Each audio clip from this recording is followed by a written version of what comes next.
एक सजदा जो जिंदगी बदल दे।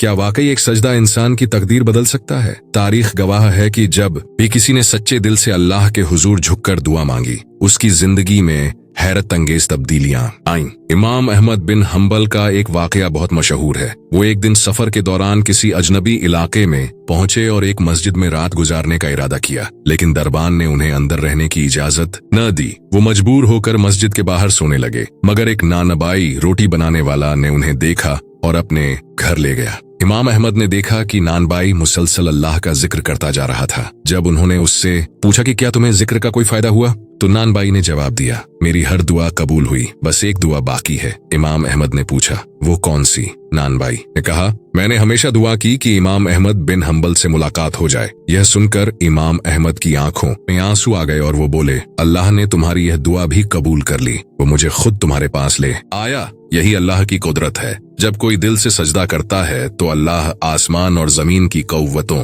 को उसके हक में चला देता है। शायद तुम्हारी जिंदगी में भी कोई बड़ी मुश्किल हो, कोई दुआ जो अभी पूरी न हुई हो, लेकिन याद रखो, जब दिल से सजदा करोगे तो तुम्हारी तकदीर भी बदल जाएगी।